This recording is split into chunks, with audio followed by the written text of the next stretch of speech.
Hello and welcome to Kitchen Counter Crafts. If you like this video, would you please like, comment, share, and subscribe? Today I have for you a Waterman expert, and I just want to say something real quick, and that is, yes, I'm still going down the Waterman rabbit hole that I started, it's been a while now. However, I thought that once you have a YouTube video channel that you were supposed to be an influencer and not actually be influenced by the comments, which is all of you. So I'm just going to say this pen is all of your fault. I'm actually really thrilled to have it. But the truth is, I don't think I would have bought a Waterman expert if it was not for all of you making comments on my other Waterman videos. So that just tells you how influenced I am by your comments, and also how much I appreciate it, because this is a lovely pen. Waterman does not disappoint, really does not. All right, so let me just talk to you about why this pen is lovely. I've had it now for a couple of weeks. I just wanted to check it out, to try it, get a feel for it, ink it, etc., so that I could talk about it a little bit more intelligently. So this is a Waterman Expert 1. You can't tell because it looks just like a regular Waterman Expert unless you know what you're looking for.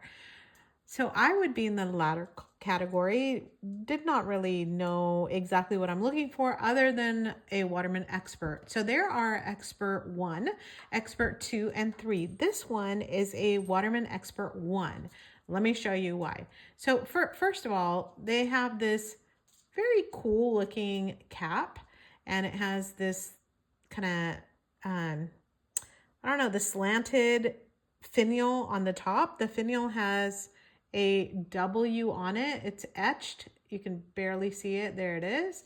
Super understated pen, I think. And that's how Waterman was marketing it when it came out. And that was, some people say it came out in the 80s, but from what I read mostly on Fountain Pen Network, most are saying around 90s. So I'm going to guess maybe they came out in the 80s and then got popular in the 90s.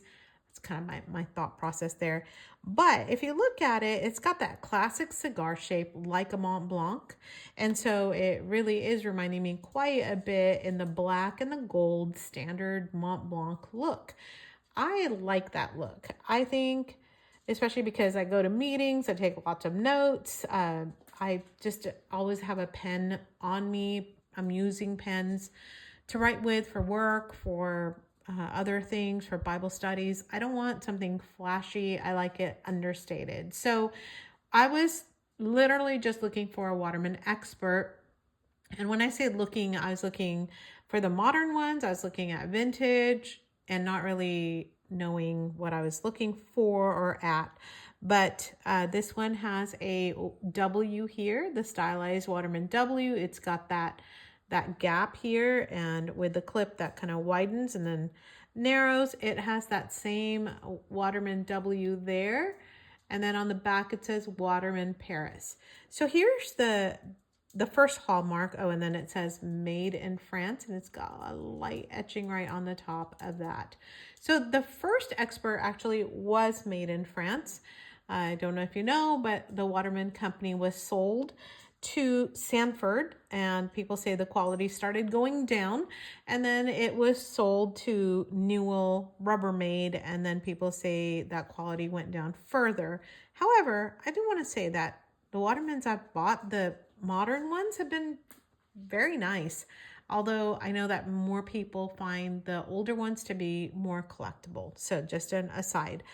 All right, so coming back to the Expert 1, this is the first hallmark, and that is these raised bumps here, the gold bands. Shouldn't say bumps, they're not bumps. They are kind of 3D though feeling. So they're the raised gold bands on the bottom of the cap. This gold band is still there, but that's really how you know that's the first Expert. The second way you know it's the first Expert is this super cool nib. I was not 100% sure on the nib because on eBay especially, I didn't really get to see many close-ups of it. But wow, when you get this in your hands in person, it is kind of amazing. So it's a two-tone nib. I don't know if you can tell that. Let me see. Can you tell? So when I first looked at it, I was like, oh, my nib's not two-toned, but it is. So I'm glad I'm doing this in the light. You can actually see the gold, the silver, and then the gold again. So I don't know what made them do that. I have no idea. I think it's a super unique looking nib. Look at the breather hole that is kind of in that same teardrop shape, if you will, that Waterman has, and it has a W for the logo there also. Then it has a band here in the step down. Nothing on the grip to interfere with your writing. Also, you don't slip because it does have that tapered edge, and then it has this kind of beveled gold there. And then, as I mentioned, this gold band at the bottom too. Nothing on the bottom part of the pen. All right, so let me just open this up. It takes a standard Waterman converter. There were some other videos where people are like, I don't know what this takes. I don't know what happens. The nice thing is that Waterman actually is proprietary, although they say that they take standard international converters and cartridges. But I'm going to just tell you, since they make them still, buy a Waterman. It's not that much more to get a Waterman branded converter as well as Waterman branded cartridges. So get the brand. I think you'll be happier for it. It has a reason for saying that is that it has a very tight, what you call like a nipple up on top. Not my word for that, but that's kind of what they call it. And so that actually has a it fits snug in there, giving you really good flow for your pen. And by the way, this is branded here. And yeah, you can buy these. You can just pick them up anywhere, any retailer or on Amazon. So no big secret there. Just get yourself some good Waterman cartridges or a converter. And so now let me go ahead and bring this back into focus since I'm showing you detail, which is fine. Oh, and it does post with a, they say, a satisfying snap. So if you heard that. Oh, and then also on the back side of the nib is medium. So these only, I don't remember if they came, I think they came in fine, medium, L for large, which was broad, which is funny. I kind of call them large nibs also, but they came in FML.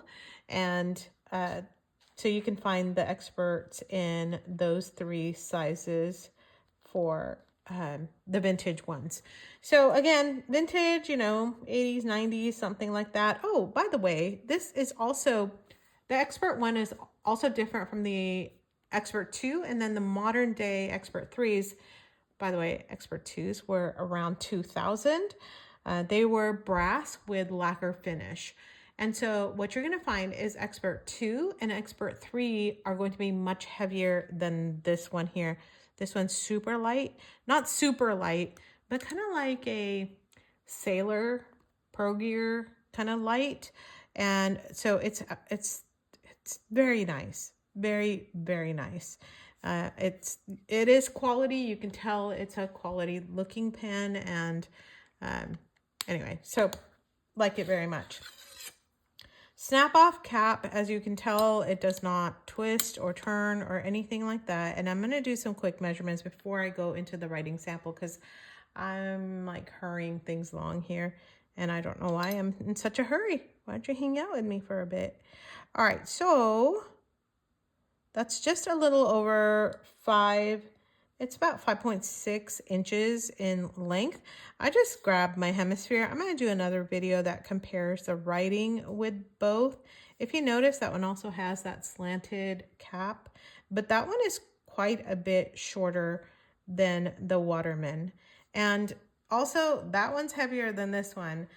So if you are needing a pen that feels nice, kind of like a Mont Blanc, you're going to want the Expert, and you will want the Expert 1 because people say that this is larger and lighter than the Expert 2 or 3. So if you want a heavier pen, you might want to go with something more modern like the Expert 3, which you can get, I think, anywhere. A lot of the major retailers have it. So just for comparison, because most people have a TWSBI Eco, here's the TWSBI Eco Hemisphere and then the Waterman Expert. And as I said, I will be doing a video on these two just so that you can see, because both of them are medium nibs.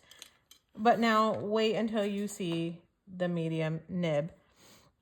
I need some help also because I have not been able to find out if this is a 23 karat clip.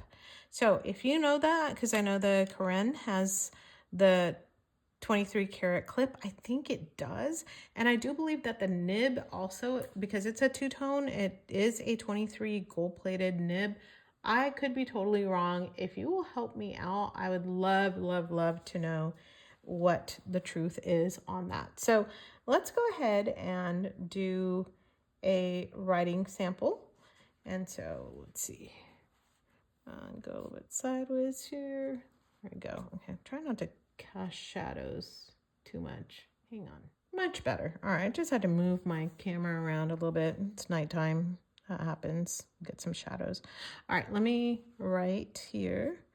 This is, what's today? 7/12/25.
All right, so there is next to no feedback on this pen. It actually is kind of a gusher though. I do want to say that. This is Rhodia dot pad, and you cannot tell anything, but this thing puts out a lot of ink. Again, not really seeing it on this dot pad, but let me grab my notes here. So I keep a pen journal where I draw things, and so this is more like the Apica type of a pad, and this is, it just was gushing out all the ink on here, and looking like it was gonna bleed right through. In fact, let me see if it did. Oh, it didn't. Okay, well, there it is. All right, so I just was gonna show you just how much ink this one was putting down, just by, you know, wanting to kind of color this in a little bit. I'll add the gold details later. But I've been trying to keep a fountain pen journal, and that way I can kind of document. And what I do, in case you haven't seen, and I would really love for you to check out my other videos, is I try to make this kind of true to size. So there's that. And then also just kind of capturing in any of the, you know, any details that you might see in the pen as well. And then I try to actually draw them with the pen, so that, I don't know, I just think that's kind of cool. And then I also use just a little bit of water to kind of do almost like a, I don't know, like a watercolor, if you will. So that way it is, it becomes a more of a journal for me.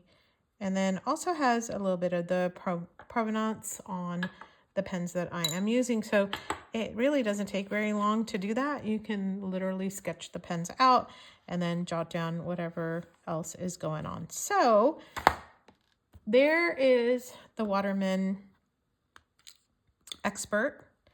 And again, thank you to all of you who were egging me on and encouraging me to check out this lovely pen. I'm gonna just tell you, I'm thrilled with it. It writes extremely well. It's a joy to write with, even though the ink flows really well out of it. I would say that this medium writes more like a broad, and so it's a true European medium. I'm just used to my Japanese pens, you know, and so you just kind of get used to that type of a thing. So if you have something else to add on that, I feel like I'm leaving something out, but that's kind of how it goes with many of my pens and reviews. I always leave something out. But I know that if you have one of these pens, would you just add what you like about it? Or if you don't have one of these, would you be tempted to get one? You can pick these up now for a steal of a deal, especially if you're patient and watching out. But they're really widely available on auction sites, and also look out for these at pen shows as well.